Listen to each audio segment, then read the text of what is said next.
Alright, it has been a little while, but we're back with Journey Wrestling, the modern WWE save. The last few episodes, I was building a lot to Survivor Series. I finally did Survivor Series, and now it is time for the aftermath of Survivor Series. What is going to happen and transpire after everything that went down there, and we're going to be building to the next pay-per-view, which is Deadline, which originally is an NXT pay-per-view, but I've now made it a Smackdown pay-per-view, and I apologize for the back. It's storming right now. There's a lot of rain and whatnot, which is actually good because it barely rains here. But anyways, let's just get on with it. So starting off with the show, if you guys remember, Bianca Belair was the sole survivor for Team Raw for the women, meaning that she is going to be getting an automatic title shot against the new champion, Io Sky, who did defeat Liv Morgan at Survivor Series. And here, Io Sky was planning on having a big celebration in the ring, but Bianca Belair interrupts this and basically tells Io Sky that she is coming for that title and she is going to win the title. That will be coming up in a few weeks,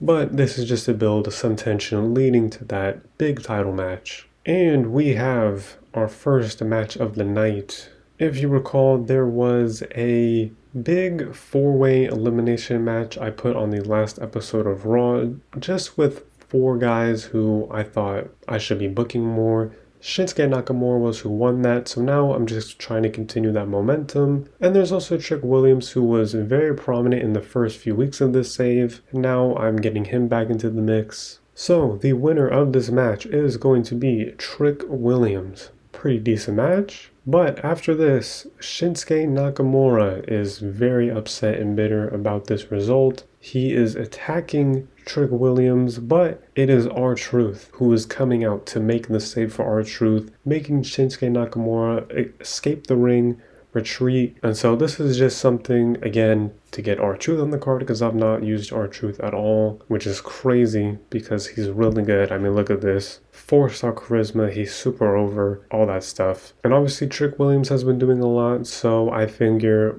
someone like R-Truth could be a pretty decent mentor for Trick Williams, especially now to aid him against Shinsuke Nakamura, who is out for blood. Next up, this was also set up. I've been planning on doing this right after Survivor Series for the women's tag team titles. Lash Legend and Jakara Jackson will be defending against Life of the Party or KC Squared. It is going to be Metaphor retaining the titles. Alright match. But the cool thing is going to be after this, Lash Legend and Jakara Jackson.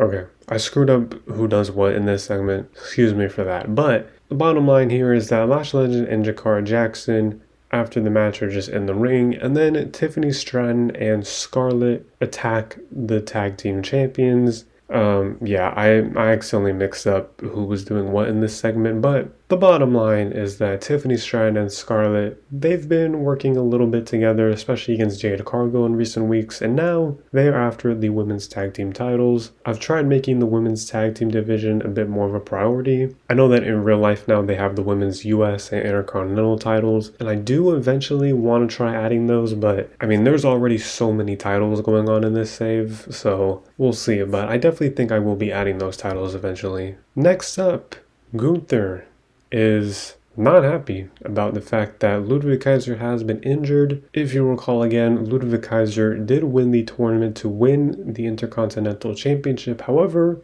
was in that match that Jey Uso injured him, but luckily the injury is not going to be for very long, so I'm not going to vacate the title again. But here, Gunther is not happy with what happened, and he wants Jey Uso next week for what he did to Ludwig Kaiser. Pretty self-explanatory there. Next up, we have a match, Roxanne Perez against Naomi, and Naomi has Carmen Petrovic in her corner. That's another possible women's tag team that I am using right now, and so we have Roxanne versus Naomi, but I'm going to have Roxanne Perez get the victory here. That was a really good match. Wow. Maybe, is that the best match I've had on a weekly show so far? Maybe. Definitely, at least like with women. That's definitely the best women's match I've had on the weekly show so far. So that's really good. And yeah. Next up, the Judgment Day are here to announce that Brooks Jensen is the newest member of the Judgment Day. Liv Morgan was flirting with Brooks Jensen. Fortunately, he didn't help Liv Morgan out, but again, sorry for that. There's a lot going on. But Brooks Jensen did help Finn Balor and JD McDonough retained their tag team titles in a triple threat match against A-Town Down Under and the Motor City Machine Guns, and now he is officially a member of Judgment Day. This has all just been a lot of me pushing Brooks Jensen after that whole Battle Royal that he randomly won, and yeah, so now that's allowed me to kind of use him a lot more, and now he's the next member of Judgment Day, and maybe more to follow, because obviously Finn Balor is trying to recruit Sheamus as well, so there's that as well. And speaking of that triple threat tag team title match at Survivor Series, we have one half of one of those tag teams, Austin Theory, here against Duke Hudson, and Austin Theory is going to get the victory here. Another okay match, but just trying to rebuild some of that momentum for A-Town Down Under, and of course, Grayson Waller, Duke Hudson, they're both Australian, there might be something there as well. We'll see. So after that same 4-way elimination match I was talking about from the previous Raw, Otis was the one who eliminated Carmelo Hayes from that match, and Carmelo Hayes is absolutely disgusted with the fact that that happened, so he has now attacked Otis backstage, and he is out for revenge. Rightfully so, because Carmelo Hayes definitely thinks a lot of himself, but that elimination match has definitely helped me with doing a bit more. I've got Shinsuke doing more now, and now I've got Carmelo Hayes and Otis in their own feud, so that's really cool. And then our main event, these were the 3 sole survivors for Team Raw: Sami Zayn, Braun Breaker, and Jacob Fatu. And as promised, one of them would be getting a shot at Gunther's World Heavyweight Championship, and this is an absolutely gigantic match, and the winner is Jacob Fatu. 4-star match, really good. Jacob Fatu is going to be getting his World Heavyweight Championship shot against Gunther coming up in the following weeks. And then here, the final segment for Raw, Gunther is going to make his way to the ring to confront Jacob Fatu, and then cousin, family member of Jacob Fatu, Roman Reigns, who has been feuding with Gunther for a while now, who really wants that shot at Gunther, has attacked Gunther from behind in the ring when Jacob Fatu leaves, and Roman Reigns stands tall at the end of the show. There's a lot going on here. If you recall, Gunther already called out Jey Uso. Now he has to face Jacob Fatu, and he's been feuding with Roman Reigns for a while. There's a lot going on with Gunther against all the Samoans, and Gunther only has Ludwig Kaiser by his side, who is now temporarily injured. So Gunther is going to need some help, probably. As much as he might not want that, he probably is going to need some. My vision is coming to light with the Bloodline doing a bit more, and Imperium possibly coming back, but we'll see how that all goes. And that was Raw. And now, on to Smackdown.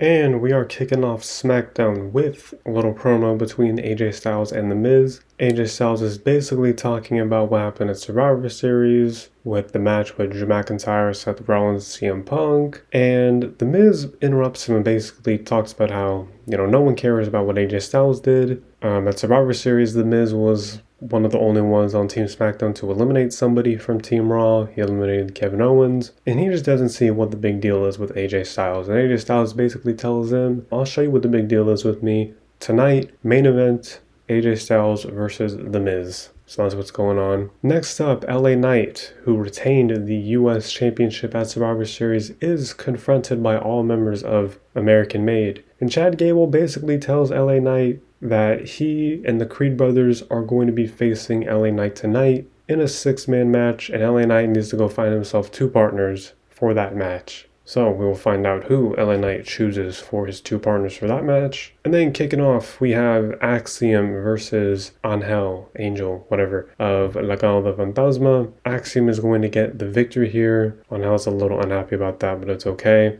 Obviously, there are a lot of teams and factions feuding on SmackDown, but also I figured this match is also important for the Heritage Cup, which I've yet to award to somebody, but that is going to be happening at Deadline. Somebody will be the Heritage Cup champion, and this probably is going to play a part in it. I have very short-term booking when it comes to that cup title exactly, but I'm going to figure it out, trust me. But these guys are definitely in the mix. Next up, Dominic obviously was one of the other people from SmackDown to get an elimination in that match at Survivor Series.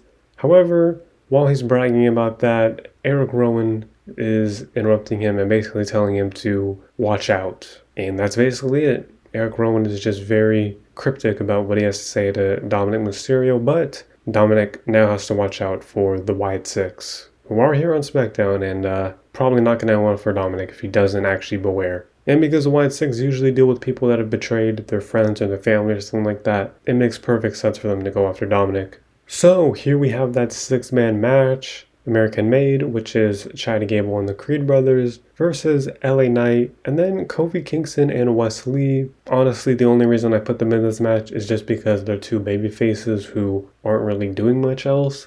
So it just kind of makes sense that I wouldn't use this opportunity to kind of highlight them. However, American Made is going to get the victory because Obafemi interferes in the match, causing LA Knight and his team to lose, and American Made have now gotten the victory here. Obafemi has not forgotten about LA Knight. I said when I was doing the Survivor Series pay-per-view that this whole thing with LA Knight and Obafemi is far from over just because LA Knight retained the title. Obafemi is still looking for the US title, and he's making LA Knight know that he is not forgotten about him at all, causing him to lose this match. And this also gives American Made some well-needed momentum. After this, the Bloodline, the D'Angelo family getting into a huge fight. Says here in the VIP catering section, I think that makes complete sense. Just somewhere in the building, they are getting into it. The whole big four-way trios match at Survivor Series was crazy. The D'Angelo family won that. The Bloodline have not been happy about these recent losses they've been suffering. The D'Angelo family, they want to take down the Bloodline. And they also want to take these tag titles. I have not completely forgotten about these tag titles, although I have forgotten maybe a little bit about the tag titles, but the Bloodline do have them, and the D'Angelo family want them. And, as we build to this next SmackDown pay-per-view deadline, I think we're going to be seeing a tag title match between Tama Tonga and Tongaloa, and then two members of the D'Angelo family. Next up, Damian Priest has some things to say about The Rock. It was at Survivor Series that The Rock and Nia Jax, who are cousins, defeated Damian Priest and Rhea Ripley in a mixed tag match, but Damian Priest is not happy with what happened. Damian Priest calling out The Rock, calling out his family, probably telling him that, he could not beat Damian Priest on his own by himself. And Damian Priest, has had to work extremely hard to get where he is. The Rock was handed a lot on a silver platter because of who his family is, all that kind of stuff. Damian Priest would consider himself a working man's man, and he wants to take down The Rock. So expect that also at the SmackDown pay-per-view. Next up, we have a women's match, Cora Jade versus Zelina Vega. I've been really wanting to push Cora Jade. I couldn't get her a spot on the Team SmackDown match for Survivor Series, but she's got a match here against Zelina Vega, and she is going to beat Zelina Vega. Okay, decent match, but I'm just trying to make sure that I do my due diligence in building up Cora Jade and giving her some momentum. And then next up, Trish Stratus is here once again to talk about her recent findings, I guess, in who attacked Lola Vice. She recently accused Chelsea Green of that, and Chelsea Green is not okay with that, and she is here to attack Trish Stratus during her interview, letting her know that it is not okay to just randomly accuse people, especially people like Chelsea Green, who could not care less at all about anyone else getting injured. So Chelsea Green is just letting Trish Stratus know all that. Here we have another promo segment. Nia Jax talking about how she and The Rock defeated Rhea Ripley and Damian Priest at Survivor Series. However, Rhea Ripley